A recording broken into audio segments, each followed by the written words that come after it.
السلام علیکم ورحمۃ اللہ وبرکاتہ۔ اللہ تعالیٰ آپ لوگوں کو اپنے حفظ و امان میں رکھے۔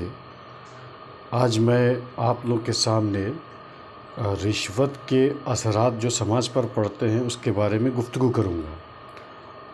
امید ہے کہ آپ لوگ بغور سماعت فرمائیں گے۔ بعض برائیاں ایسی ہوتی ہیں جن کے برائی ہونے پر ساری دنیا متفق ہے، اس میں کسی قسم کا کسی کا اختلاف نہیں ہے۔ وہ کیا ہے؟ رشوت۔ یہاں تک کہ اس گھنونے جرم میں ملوث افراد بھی جب شام کے وقت یا دن کے کسی بھی وقت میں اپنے ہم جولیوں اور ساتھیوں کے ساتھ بیٹھ کر گفتگو کرتے ہوئے نظر آئیں گے اور رشوت کے گرم بازاری پر کچھ اظہار خیال کریں گے رشوت کے لین دین میں، پھر صبح کے وقت اپنے آفیسز میں وہ مصروف ہو جائیں گے۔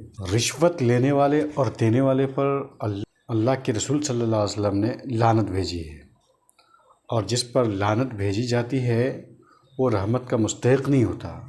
قیامت کے دن وہ اللہ تعالیٰ کی رحمت سے محروم ہو جائے گا۔ قیامت کے دن اس کا کوئی مددگار نہیں ہوگا، کوئی سفارش کرنے والا نہیں ہوگا۔ یہ حرام کھانے کے جو اثرات ہیں نا، وہ نسل در نسل منتقل ہوتی جاتی ہے۔ اگر اس پر قابو نہ پایا گیا تو اس کے نتائج بڑے بھیانک ہوتے ہیں۔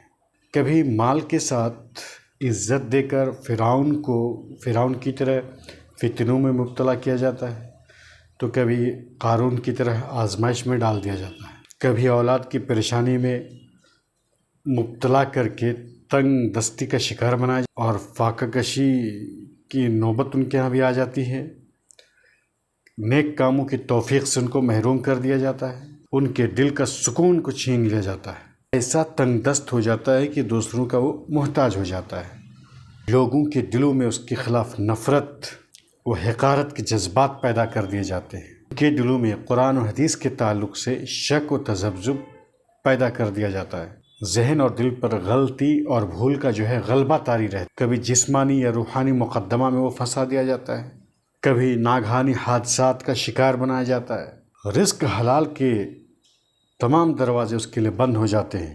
ایسا شخص حلال رزق کو چھوڑ کر تب حرام رزق کو ہی ترجیح دیتا ہے۔ اس کا ایمان ڈگمگا جاتا ہے اور باہمی ہمدردی اور ہمدلی کا جذبہ ختم ہو جاتا ہے۔ حق و باطل کے درمیان جو تمیز ہے وہ بھی ختم ہو جاتی ہے۔ ضمیر مردہ ہو جاتا ہے، شرم و حیا مٹ جاتا ہے۔ اتنے سارے منفی اثرات ہیں کس کے؟ جو رشوت کا لین دین کرتے ہیں، جس کا اوڑھنا بچھونا ہی حرام رزق کے ذریعے ہو، یا جس کی پرورش حرام غذا کے ذریعے ہی ہو رہی ہو، تو پھر اس کی دعا کیسے قبول ہوگی؟ اخروی سزا تو یہ فکس ہے کہ وہ جہنمی ہے، جیسا کہ حضور اکرم صلی اللہ علیہ وسلم نے فرمایا کہ لینے والا دینے والا دونوں جہنمی ہے۔ لیکن اس کی نیتوں کا حال اللہ تعالیٰ تو جانتا ہی ہے۔ قاضی صاحب جو دنیا میں فیصلہ کرتے ہیں، وہ صورتحال کو دیکھ کر کے اس کے لیے سزائیں فکس کر سکتے ہیں، اور وہ سزائیں قرآن حدیث کو مد نظر رکھ کر کے ہی وہ متعین کریں گے۔ تو معلوم ہوا، چاہے آپ رشوت کسی کا حق دبانے کے لیے لیں، چاہے کسی کا حق دینے کے لیے رشوت آپ لیں، یا چاہے آپ کسی کے خلاف فیصلہ کرنے کے لیے آپ رشوت لیں، رشوت ہے، یہ جائز نہیں ہے۔ لینے والا کو تو خاص طور سے اگر وہ مسلمان ہے تو اس کو اس سے بچنا چاہیے، اور اس کو اللہ تعالیٰ سے حلال رزق کھانے کی توفیق مانگتے رہنا چاہیے۔